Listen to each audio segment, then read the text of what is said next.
కళ్యాణదుర్గం పట్టణంలో operation clean sweep కార్యక్రమం నిర్వహించారు. కళ్యాణదుర్గం పట్టణాన్ని సుందరంగా తీర్చిదిద్దడంతో పాటు పట్టణంలో పరిశుభ్రతకు ప్రాధాన్యత ఇచ్చి స్వచ్ఛ కళ్యాణదుర్గం రూపకల్పనకు పట్టణ ప్రజలందరూ సహకరించాలని ఎమ్మెల్యే సురేంద్రబాబు విజ్ఞప్తి చేశారు.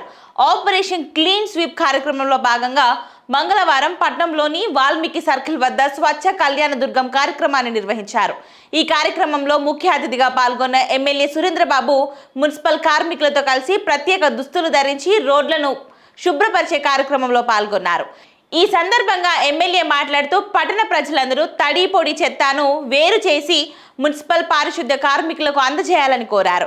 ప్లాస్టిక్ వ్యర్థాలను డ్రైనేజీ కాల్వల్లోకి వేయకుండా ప్లాస్టిక్ నిషేధాన్ని పాటించాలని సూచించారు. అనంతరం కూడలిలో ఉన్న హోటళ్లు సందర్శించి పరిశుభ్రతపై అవగాహన కల్పించారు.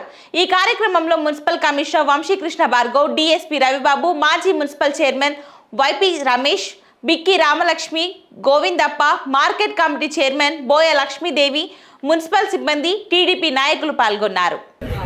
ఈరోజు ఆపరేషన్ క్లీన్ స్వీప్ కార్యక్రమం ప్రారంభించడం జరిగింది. ఇది శనివారం నుంచి ప్రారంభమైంది. జూన్ 20వ తారీఖు కూడా 20వ తారీఖు వరకు కొనసాగుతుంది.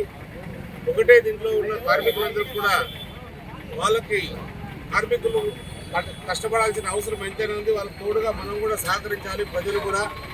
ఎందుకంటే స్వచ్ఛ భారత్లో మనం మన పరిశుభ్రమంతా శుభ్రంగా ఉంచుకున్నప్పుడే మన పట్టణం కూడా శుభ్రంగా ఉండడానికి అవకాశాలు ఉంటాయి. ప్రతి చోట కూడా ప్రతి ఒక్కరు కూడా ప్రతి ఇంటి గృహం కావచ్చు, షాపులు కావచ్చు, అందరూ కూడా సహకరించాల్సిన అవసరం చాలా ఉంది. ఇలాంటి అవసరాలు దృష్టిలో పెట్టుకొని మన కళ్యాణదుర్గం ప్రాంతాన్ని శుభ్రంగా ఉంచుకోవాలంటే ప్రతి ఒక్కరు కూడా సహకరించాల్సిన అవసరం ఎంతైనా ఉంది. ఎందుకంటే కార్మికులు కూడా వాళ్ళ కష్టాన్ని వంచి శ్రమను వంచి కూడా కష్టపడి పనిచేస్తున్నారు. కాబట్టి వాళ్ళకి తోడుగా మనం ఉంటే మాత్రం మన కళ్యాణదుర్గం పట్టణం అంతా కూడా శుభ్రంగా ఉంటుంది. ఎందుకంటే మనం కూడా చూస్తున్నాం, చాలా నెలలుగా కూడా ఏదైతే మన డంప్ యార్డ్ ఉందో ఆ డంప్ యార్డ్ను కూడా అది క్లీన్ చేశారు. కానీ కొంత మనం ఉన్నట్టు పక్కన పంపించలేకపోతున్నాం.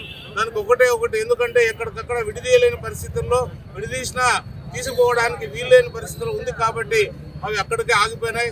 నిన్ననే మన ఏదైతే చైర్మన్ గారు ఉన్నారో వాళ్ళని కూడా కలిసి మాట్లాడడం జరిగింది.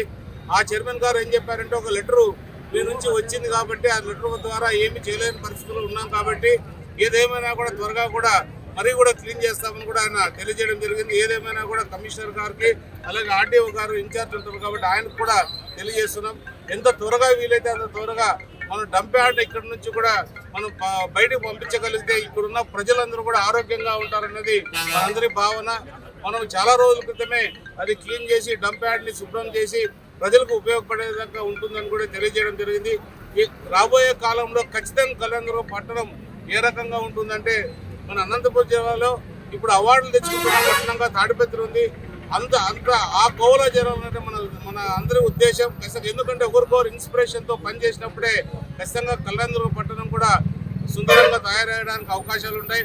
పూర్తిగా ఇది అధికారులు కూడా అందరూ కూడా సహకరించాలి. ప్రతి ఒక్కరు కూడా కష్టపడాల్సిన బాధ్యత అందరిపైన ఉంది, ప్రజలకి అలాగే అధికారులకి అలాగే ప్రజాప్రతినిధులందరూ కూడా మా పైన కూడా ఉంది. కాబట్టి ఖచ్చితంగా మన పట్టణాన్ని మనం శుభ్రంగా ఉంచుకోవాల్సినప్పుడే ప్రజలు కానీ అలాగే ప్రభుత్వం కానీ అన్ని సహాయ సహకారాలు అందిస్తుందని తెలియజేస్తారు.